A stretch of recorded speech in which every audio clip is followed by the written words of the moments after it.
Damos comienzo a un nuevo programa, Servidores de Dios.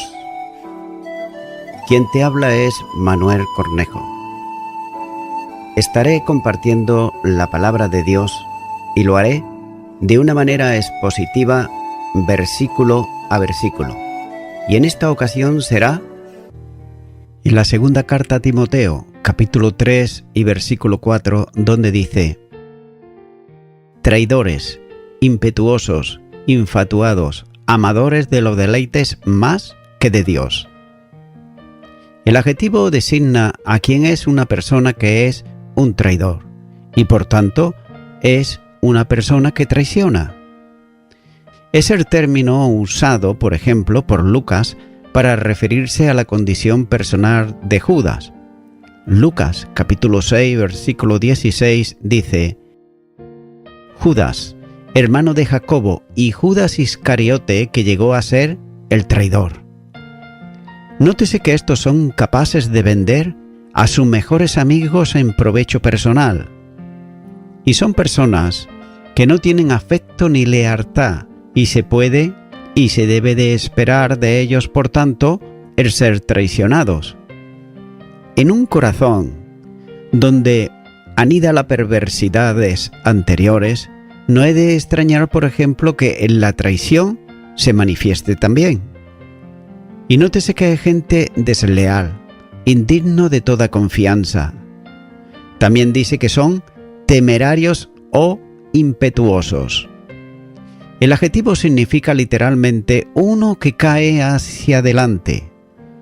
Y esta palabra, en sentido metafórico, expresa la condición de precipitado, temerario, irreflexivo, ya que suelen ser gentes temerarias y también torzudas.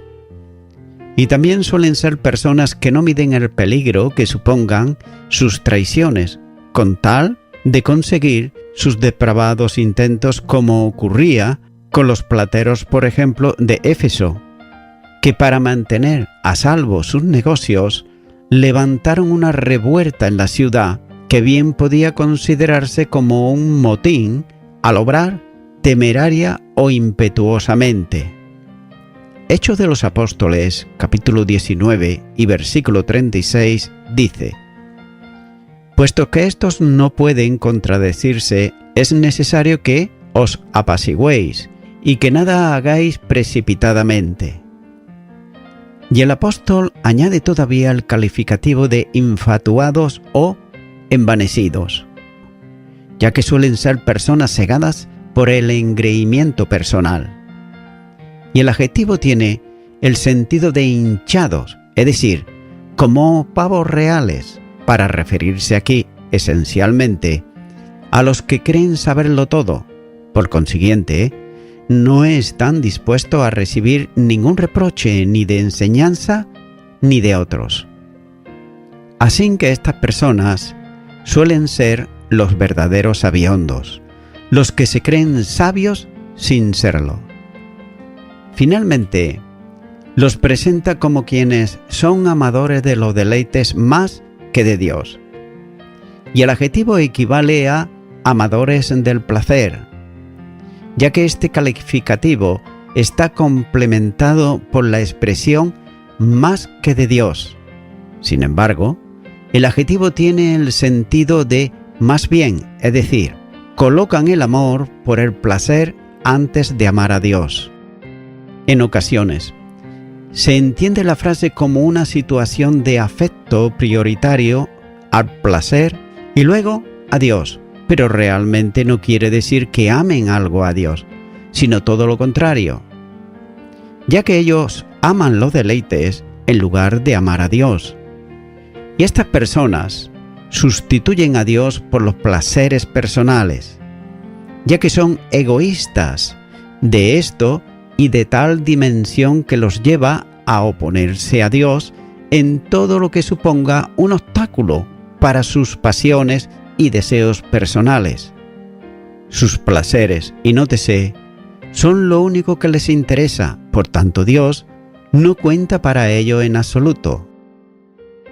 Continúa ahora con el versículo 5, donde dice: que tendrán apariencia de piedad, pero negarán la eficacia de ella. A estos, evita. El último calificativo es el mejor determinante para referirse a los tiempos difíciles o peligrosos, ya que Pablo utiliza aquí el término forma, apariencia, delineación. Y esto tiene que ver con la apariencia externa, que no tanto con la realidad interna, y contrasta manifestadamente con traducida también por forma, pero que tiene que ver con la exteriorización visible de una realidad interna. En este último caso, sería el rasgo distintivo de algo.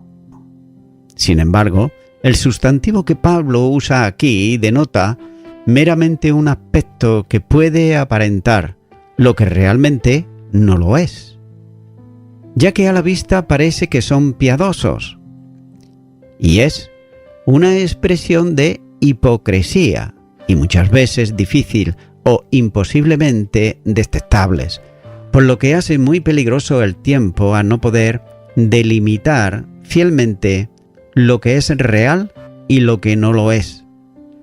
Y el apóstol hace notar que, aunque la apariencia es de piedad, están negando el poder de la eficacia de ella. Y note que el uso del participio perfecto del verbo indica literalmente decir no o contradecir, en el sentido de rechazar lo que en apariencia se manifiesta. Pablo está calificando a estos de hipócritas, ya que ellos llevan una vida de religiosidad, pero no tienen dominio ni de las pasiones pecaminosas ni de ellos mismos.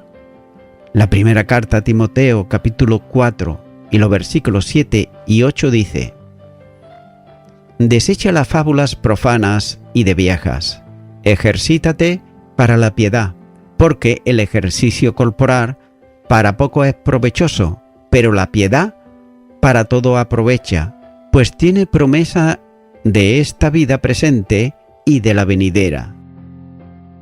Y de alguna manera podría equipararse a lo que Jesús llamó como sepulcros blanqueados, carentes de poder y también de vida. Y note esto y en lo siguiente: en los tiempos de Cristo, cuando se sepultaba a la gente por diversos lugares, entre otros en la finca o incluso a los bordes de los caminos, se solían pintar las tumbas por fuera con cal, de modo que se hiciesen bien visibles, especialmente para que fuesen respetadas por quienes transitaban cerca de ellas. Y en cierta medida las hermoseaban de modo que pareciesen hermosas. Pero realmente la blancura externa ocultaba lo que había en su interior, que, como correspondía a un cadáver, era pura contaminación. Lo externo era blanco y tapaba la suciedad que había en el interior. El Señor utiliza la ilustración para aplicarla a la conducta y vida de los escribas y fariseos, que, con su apariencia santa de piedad, tapaban los ojos de los demás lo que había de contaminante en su interior. Y por tanto Pablo, con la metáfora, expresa la condición espiritual de aquellos que con apariencia santa estaban corrompidos. En ellos no había santidad, tan solo apariencia de ella, mostrándose piadosos, pero lo hacían por fuera. Estos enmascaran hipócritamente bajo las apariencias de piedad la corrupción espiritual que había en ellos. Y nótese que como los sepulcros estaban llenos de iniquidad, pero externamente aparentaban todo lo contrario, limpieza. Nótese que dentro de la Iglesia son los que podemos calificar de legalistas, ya que la apariencia de piedad cubre siempre la corrupción interna que hay en la vida de ellos, ya que por dentro están llenos de hipocresía e iniquidad. Por tanto, pueden encontrarse personas que ocultan graves pecados, pero que exteriormente practican una vida religiosa a los ojos de los demás. Lamentablemente, podrán ocultar su corrupción ante las gentes, pero no ante Dios, que conoce las intimidades del corazón. De ahí la advertencia que Pablo hace a Timoteo, procurando hacerle notar la realidad de las vidas de aquellos a los ojos de Dios. Y generalmente ocurre así. El legalista, que por lo general aparenta santidad, oculta en su interior pecados que los hombres no conocen, pero que son siempre conocidos por Dios. La piedad tiene que ver con el temor de Dios. El Evangelio de Juan, capítulo 9 y versículo 31 dice: Y sabemos que Dios no oye a los pecadores, pero si alguno es temeroso de Dios y hace su voluntad, a ese oye.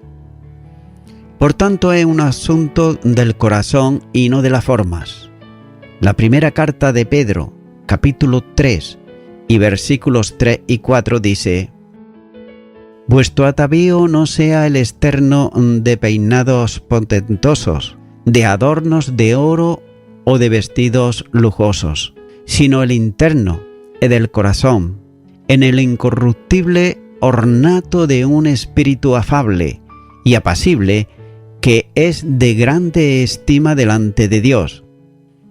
Así pues, la piedad está íntimamente ligada a la fe. Primera de Timoteo, capítulo 3, versículo 16 dice: E indiscutiblemente grande es el misterio de la piedad.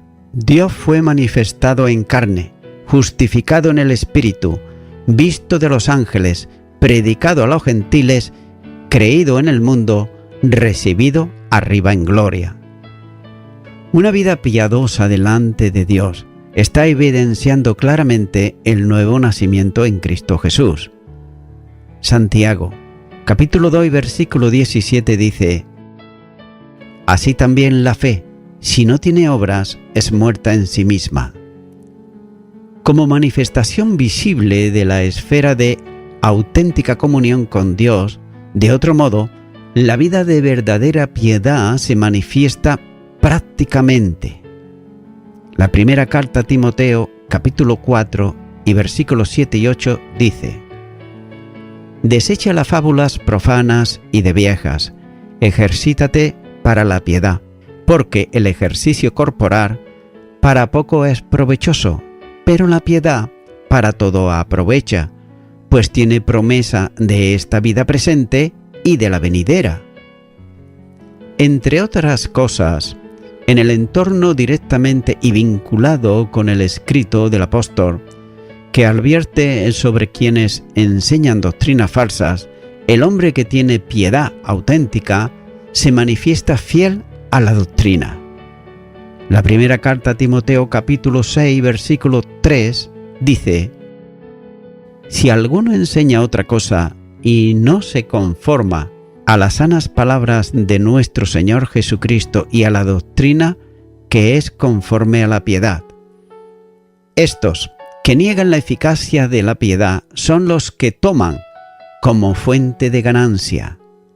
Primera de Timoteo capítulo 6 y versículo 5 dice: Disputas necias de hombre, corrupto de entendimiento y privados de la verdad, que toman la piedad como fuente de ganancia. Apártate de los tales. Solo tiene la doctrina, pero le falta la práctica de ella. Gente religiosa, como la de los tiempos de Isaías, que su culto era meramente expresiones de palabras y posiblemente de formas, pero el corazón estaba lejos de Dios. Isaías, capítulo 1 y los versículos 14 al 17 dice: Vuestras lunas nuevas y vuestras fiestas solemnes las tiene aborrecidas mi alma, me son gravosas, cansado estoy de soportarlas. Cuando extendáis vuestras manos, yo esconderé de vosotros mis ojos. Asimismo, Cuando multipliquéis las oraciones, yo no oiré. Llenas están de sangre vuestras manos. Lavaos y limpiaos, quitad la iniquidad de vuestras obras de delante de mis ojos. Dejar de hacer lo malo, aprender a hacer el bien, buscar el juicio, rectitud al agraviado, justicia al huérfano, amparad a la viuda. Así pues, esto niega la eficacia, rechazando el poder efectivo de la piedad. Su conducta indica claramente aquello de que hacen gala no es algo genuino, sino que es algo aparente. Y nótese que no tienen amor a Dios por cuanto no aman al prójimo y desprestigian a sus semejantes. También no aman la palabra porque la toman como pretexto a sus apariencias. Y por tanto, no tienen amor al pueblo de Dios porque solo hay lugar para su amor propio. La fe que no obra es muerta. Esto es la mayor expresión de negación espiritual.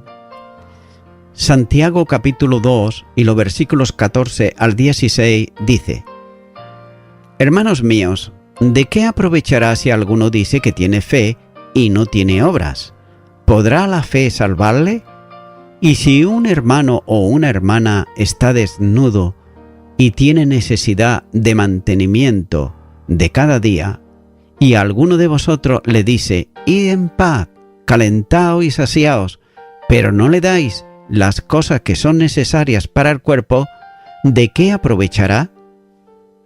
El mandamiento que el apóstol da a Timoteo sobre el trato que ha de dedicar a este tipo de persona está claramente expresado, cuando dice: a estos evita. Literalmente es como si le dijera: de estos apártate.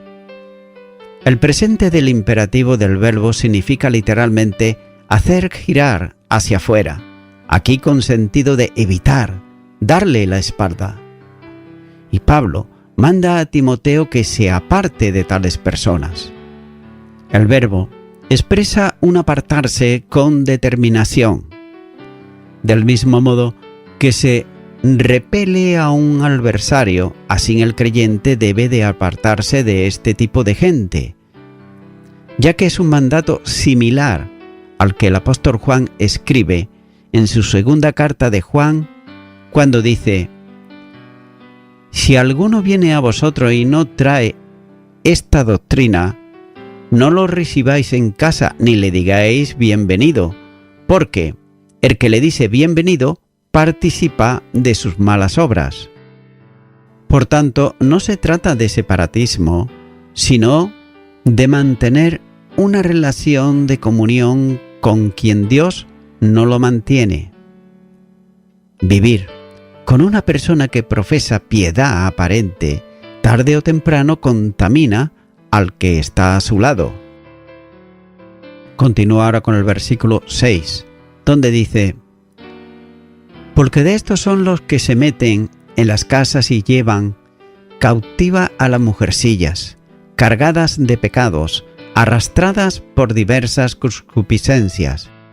Los que tienen apariencia de piedad deben ser evitados, no solo por esa razón, sino también por su malvado proselitismo, ya que tales personas son especialistas en el arte de cautivar mujeres.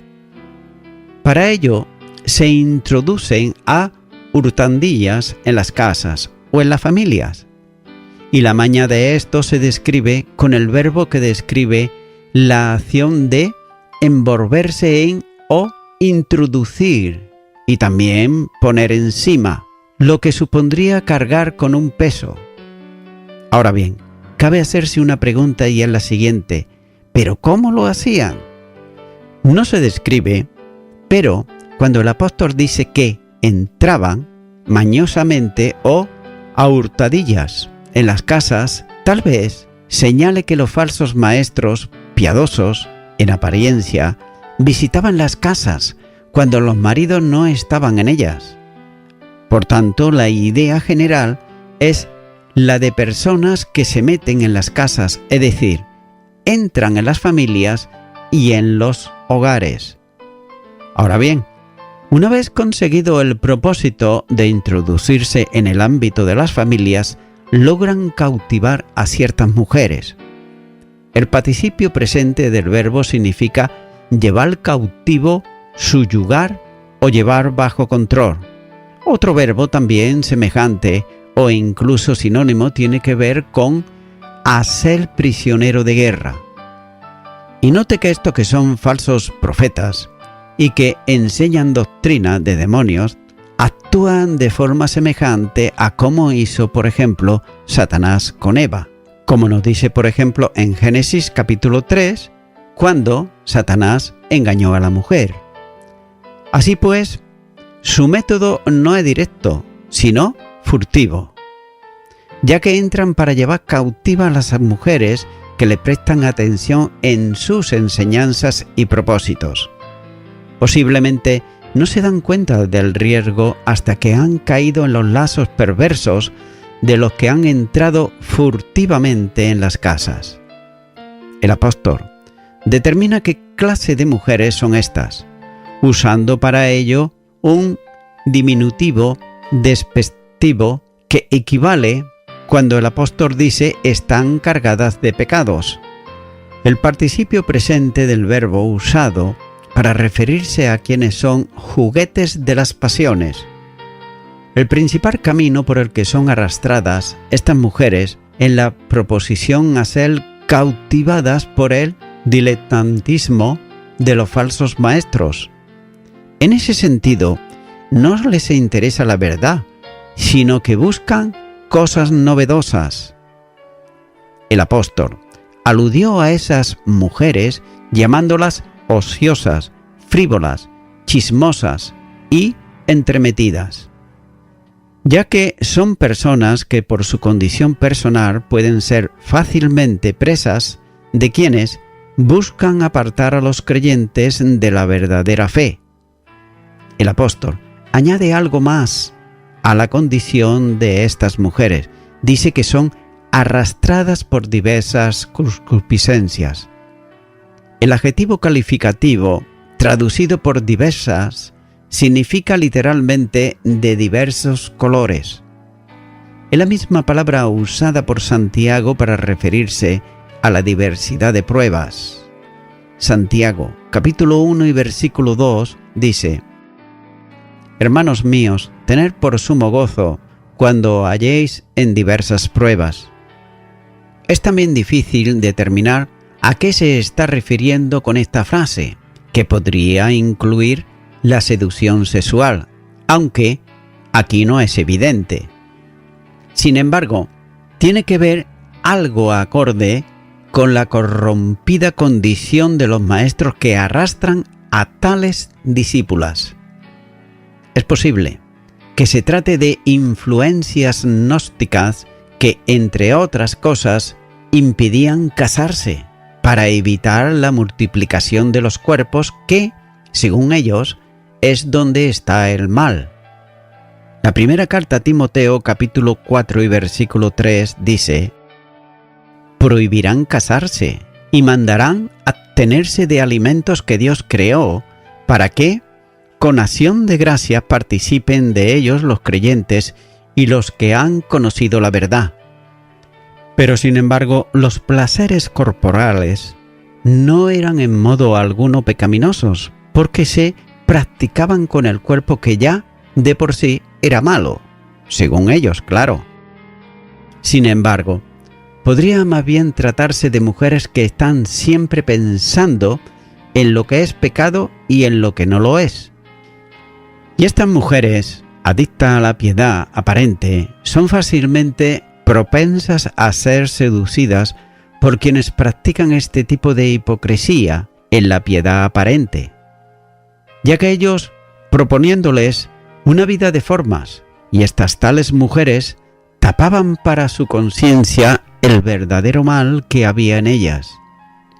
Con una propuesta de este tipo de piedad eran fácilmente seducidas, y cabe preguntarse, como hacen algunos, ¿por qué buscaban a mujeres?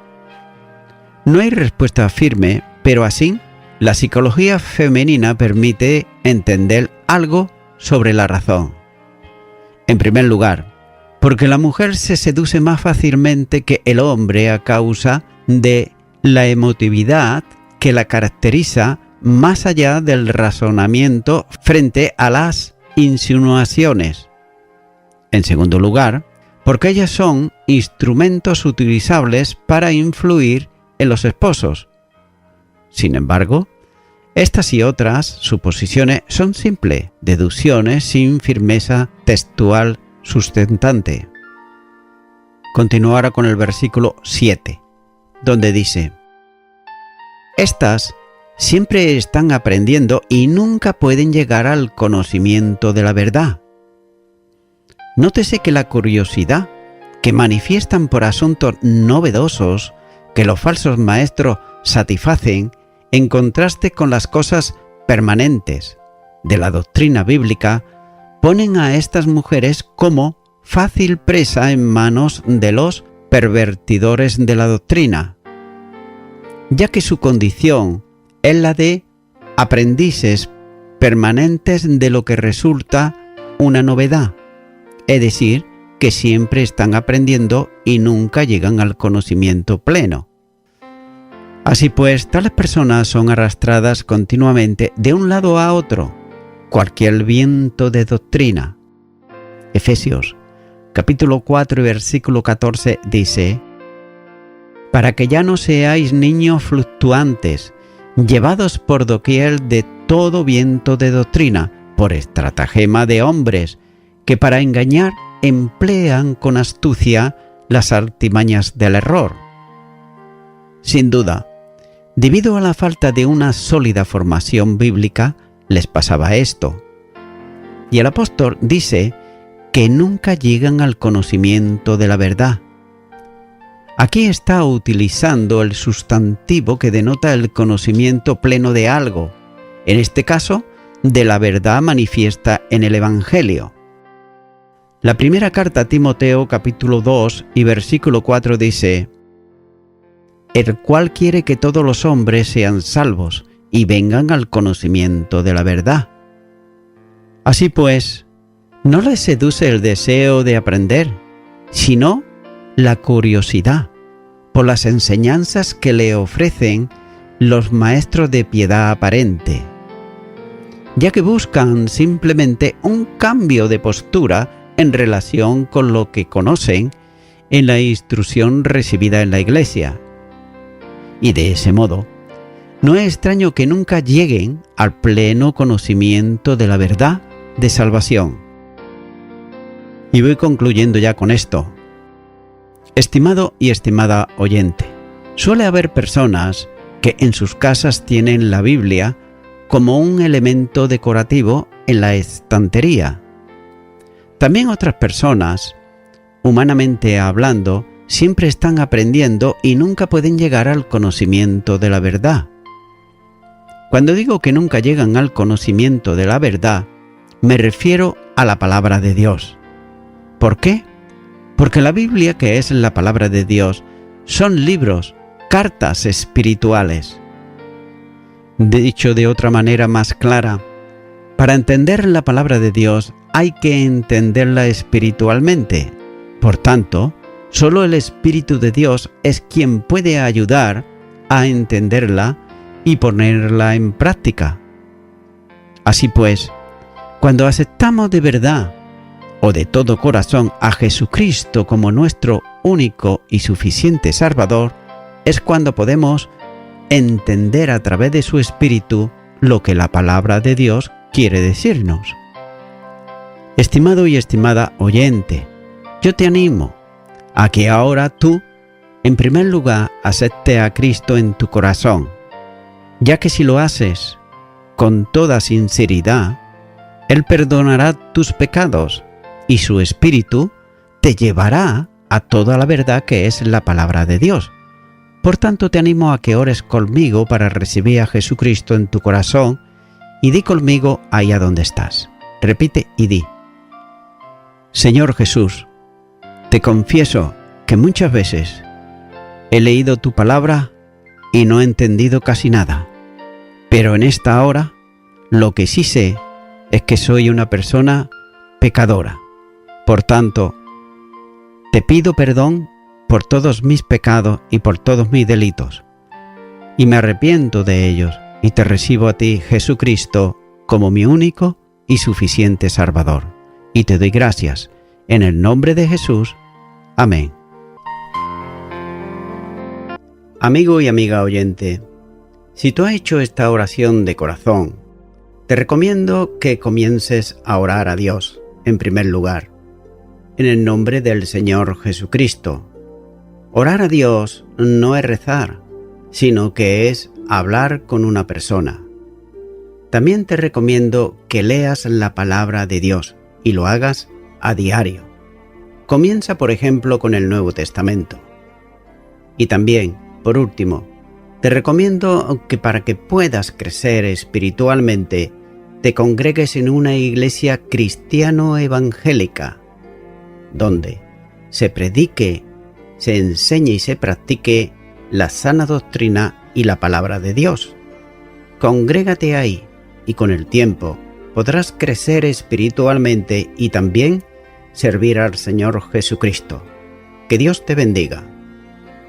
Y a toda la audiencia, nuevamente ya me estoy despidiendo de todos ustedes y será hasta el próximo programa. Que Dios os bendiga a todos.